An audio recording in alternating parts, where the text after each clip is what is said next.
होगा। स्वामी जी, जैसे मैंने आपको बोला कि मैं भी एक हिंदू राजपूत हूँ, लेकिन आज जो भी मैं सवाल पूछूंगा मैं वो सवाल पूछूंगा जो देश सुनना चाहता है, ताकि आपके माध्यम से पूरे देश को पता चले। मैं कहता हूँ स्वामी जी देखो कि ईश्वर कहीं भी रह सकते हैं, ईश्वर को रहने के लिए छोटा स्थान भी चल जाएगा। हाँ। मेरे हिसाब से अगर पीछे हमारे ये लगा है, मैं ईश्वर की मूर्ति अगर यहाँ भी लगाना चाहूँ तो ईश्वर यहाँ भी रह लेंगे। आप नहीं भी लगाएंगे वो तब भी रहते हैं, बिल्कुल। तो हाँ। हमने इतना बड़ा राम मंदिर बनवाया, हाँ। सरकार ने एक अच्छा कार्य किया, बहुत अच्छी बात है, लेकिन जिसमें हजारों रुपए खर्च हुए स्वामी जी, हाँ। अगर मैं कहता हूँ एक छोटा राम मंदिर भी बनवा देता, ये हजारों रुपए उन गरीबों के लिए मकान बनवा देते, हाँ। तो राम मंदिर तो फिर भी चलता। लेकिन ऐसा क्या था कि उन हजारों लोगों को घर बनाने के बजाय एक छोटा मंदिर भी बना देते, उस पैसे को वहां यूज करते। मेरा एक क्वेश्चन है। क्या बात, बहुत अच्छा। एक बात बताइए, हाँ। छोटा मंदिर कमी है अपने पास? नहीं, बिल्कुल कमी नहीं है स्वामी जी, हर जगह है, हर घर में, हर गांव में अब मंदिर आपको मिल जाएगा। आवश्यकता तो बड़े मंदिर की ही थी।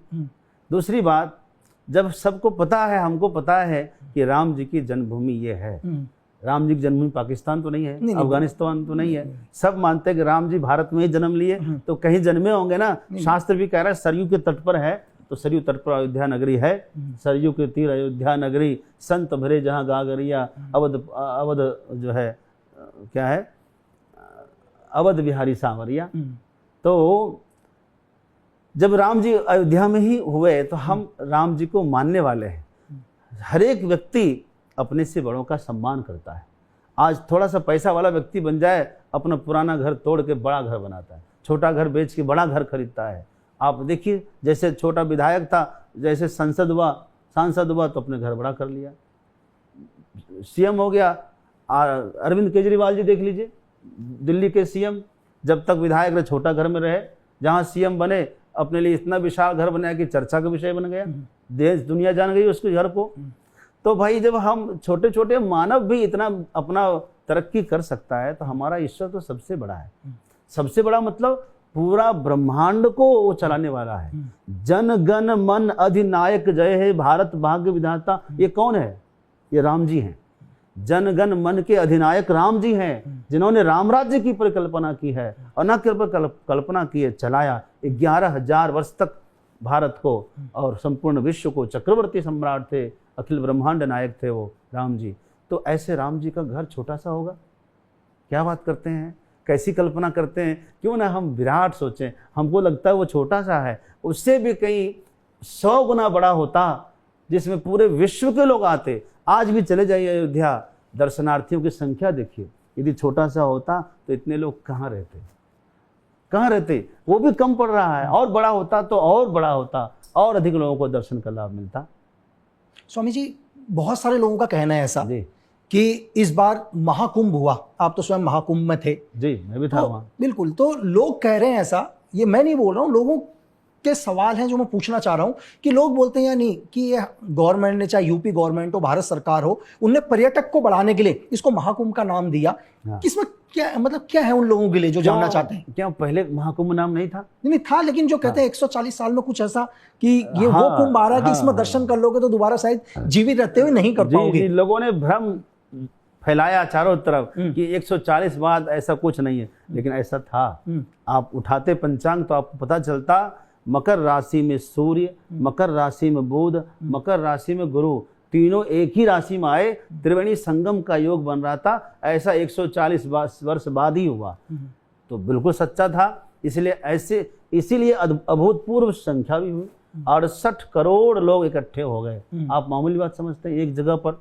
समस्या इसलिए हो गई वहां पर थोड़ी सी कि सबको स्नान एक ही जगह करनी थी। एक ही जगह पर जब सब लोग पहुंचेंगे तो भगदड़ तो होगा ना, इसलिए थोड़ा सा कुछ हो भी गया, लेकिन उसके बाद तो बिल्कुल शांति से रहा, सुखद। सबको कुछ किसी पूछिए कैसा अनुभव है, सब प्रसन्न है। तो यदि सनातन के लोग एकत्रित हो रहे हैं तो समस्या हो रही है लोगों को। अच्छा बताइए, अभी श्री राम मंदिर के पैसे से ही हॉस्पिटल बनाए, वहां जाके देखिए, हॉस्पिटल चल रहा है, कितना कैंसर अस्पताल चल रहा है, तो किसी को कोई दिक्कत नहीं है। दिक्कत यह है कि सनातन संबंधित कार्य क्यों हो रहा है, सनातन के लोग एकत्रित क्यों हो रहे हैं, हम चर्चा क्यों कर रहे हैं आपस में सनातनी है, इससे उन लोगों को कष्ट हो रहा है। क्यों कष्ट हो रहा है तो उसको होना चाहिए कष्ट, क्योंकि हम एकत्र होंगे, हमारा लक्ष्य है, हम सब एकत्र क्यों ना हो, हम आपस में मिले तो हंसकर क्यों नहीं मिले, एक दूसरे का हाल चाल क्यों नहीं पूछे। मानवता यही तो कहते हैं। दूसरे लोग कहे तो उसको प्रचार करते हैं, हम कहे तो कहते हैं अरे आप पक्षपात लेते हैं। यदि ये पक्षपात है तो है, यदि सनातन की बात करना अपराध है तो मैं एक अपराधी हूँ, मुझको छोड़कर अलग हो जाइए। तो स्वामी जी आज तो देखिए, आज स्वयं नरेंद्र मोदी जी जो बहुत संतों की मतलब पूजा करते हैं, या आप योगी आदित्यनाथ जी जो खुद एक संत रहे हैं जी, गोरखपुर मठ से, आज सरकार भी बीजेपी की अपने एक संत जो योगी आदित्यनाथ हैं वो भी एक संत, फिर भी इसी देश का एक हिस्सा है वेस्ट बंगाल।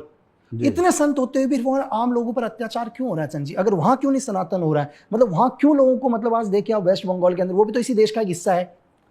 अभी आप बिल्कुल सही बात बोले, क्योंकि अब आपको अनुभव हो रहा है ना कि सनातन की आवश्यकता वहां पर है। तो मतलब क्यों नहीं, मतलब देखिए आज तो देखिए अभी बंगाल में इससे पहले सीपीएम की सरकार थी, और अभी जो वर्तमान में है ममता बनर्जी सरकार है, बिल्कुल, और ये सब वामपंथी विचारधारा से परिपूर्ण है।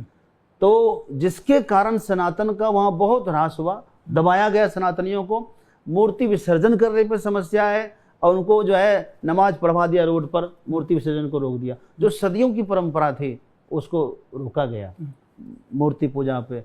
जय श्री राम बोलने पर ममता बनर्जी गिरफ्तार करवा रही लोगों को। तो किसी को यदि आप दबाएंगे तो उबाल तो होगा, उछाल तो होगा।